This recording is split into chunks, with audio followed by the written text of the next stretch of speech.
Hey, what's up mga katropa? Michelle Vlogs here. Welcome back to my channel. For today's video guys ay magluluto ulit tayo. Nag-crave kasi ako guys sa pansit, kaya naman pagka-out namin sa trabaho ay nagdiretso na kami sa Carrefour para mamili ng aming mga lulutuin. Nandito na kami sa Carrefour, nagpasama nga lang ako dito kay Melissa. Kasi kung ako lang din naman talagang mag-isa ang pupunta ay siguradong hindi matutuloy kahit pa gusto ko yung aking lulutuin. Boring kasi maglakad mag-isa tapos ang taas pa nung lalakaran. Maiba tayo guys, kumuha lang pala ako dito ng carrots saka ng konting repolyo. Pili pa nga ako ng pili ng repolyo kasi nagmahal na, dati kasi 39 lang, ngayon 16 na. Tapos nakita ko nga itong tilapia, mura lang naman kaya kumuha na rin ako ng isa. Magluluto ka na rin lang naman, edi sulitin mo na. Tapos nakakita pa nga ako nitong salmon belly, abay isang gilit lang, napakamahal, 140 plus. Galing pa daw kasi sa Norway. Alam niyo ba guys, dati hindi ako kumakain ng isda dito sa Taiwan. Baka kasi kung saan lang nila hinuli yan. Ang mga isda kasi dito sa Taiwan, ang lalaki, lalo na yung mga nahuhuli lang sa ilog. Kaso yun nga lang, madumi daw yun, kaya daw hindi rin kinakain ng mga Taiwanese. Dahil nagkikrave ako, hindi ko rin naman nakita kung saan hinuli, di kumuha na rin ako ng isa. Ganon din naman yun. Tapos nakakita pa nga ako nitong tinapay na malaki, kaya kumuha na rin ako. Pati yung mga chichirya, nagkikrave kasi ako niyan. After nga naming mamili ng pansahog ay tumingin naman ako ng bihon kaso wala akong mabili.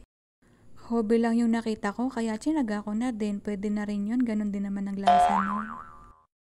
Tara guys, umpisahan na natin ang magluto para makakain na tayo. Pinalatan ko lang yung mga carrots natin tapos gagayatin ko lang ng maliliit.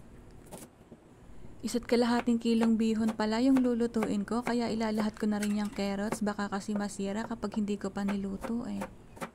Dinagdagan ko na rin pala yung lulutuin ko para makapagbigay tayo sa mga kaibigan natin. Tsaka para kapag nahuli tayo ng kuor eh hindi tayo lang ang kumain. O diba, ganun dapat ang mindset, damay-damay na, hehe, joke lang. Natapos ko na nga gayatin yung mga carrots kaya naman isinunod ko na rin yung mga repolyo. Tapos isinunod ko na rin gayatin yung squid balls. Kapag nagluluto talaga ako ng pansit, hindi talaga pwedeng hindi ako maglalagay ng squid balls. Masarap at malasa kasi yan, tsaka request din nila. Sayang nga wala ditong kikiam para sana mas malasa. Kahit nga nang nasa Pinas pa lang ako, mahilig na ako maglagay ng kikiam at tsaka squid balls. Iba kasi yung impact ng lasa niya kapag nagsama na sa pansit. Pagtapos kong gayatin yung mga squid balls, isinunod ko naman yung mga manok. Oo tama, manok yan, akala mo kung ano no. Social nga yung manok na panahog namin sa pansit, galing pa yan sa may Tanglaw or Macdo kung tawagin dito sa Taiwan. Uy, hindi po yan leftover ha, itinira ko po yan talaga para pang sahog dyan. At ayun na nga, tapos na nga tayong maggayat, kaya magpainit na tayo ng mantika at igisa na natin ang ating bawang at sibuyas. Kapag medyo translucent na ang ating bawang at sibuyas, ay isunod na naman natin gisahin ang ating squid balls.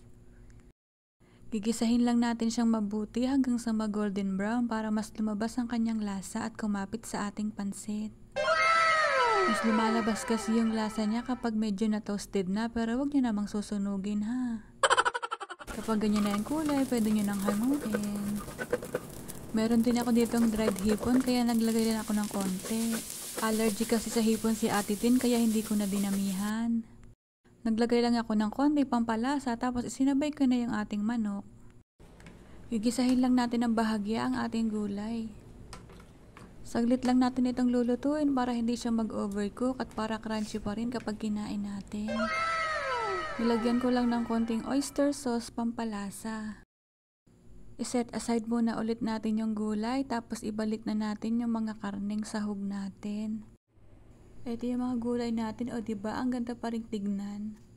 Balik tayo sa ating niluluto. Nilagyan ko lang pala ito ng mainit na tubig. Naglagay din ako ng Knorr cubes para mas sumarap yung lasa. Naglagay din ako ng paminta.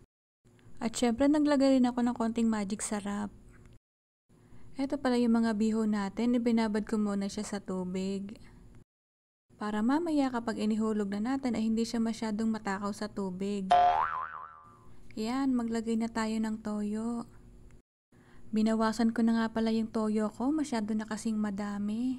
Isi-share ko naman sa inyo. Tikman ko muna guys kung masarap yung toyo ko, kung okay na yung lasa, tapos ilalagay ko na yung mga bihon. Ayan, at dahil lumasa na yung toyo ko, masarap na yung lasa.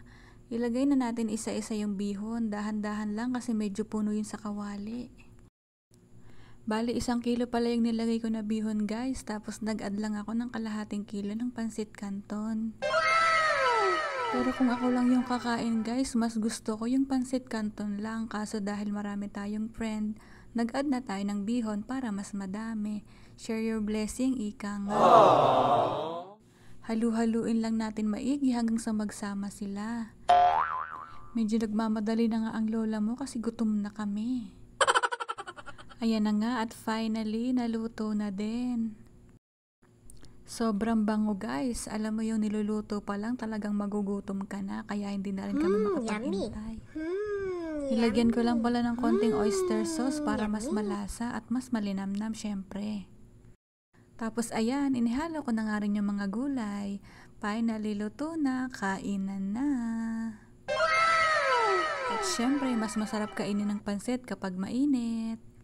Hindi ko nga alam kung masarap yung luto ko, kaya ang sabi ko sa ka-roommate ko, siya na ang bahalang humusga. Hulaan nyo na lang guys sa itsura niya kung ano talaga yung lasa. Hehehe. Ayan, after nga namin kumain, nag-separate na rin ako para ipamigay sa mga kaibigan ko. Yun lang guys for today's video. Thank you for watching. See you on my next vlog. Bye-bye.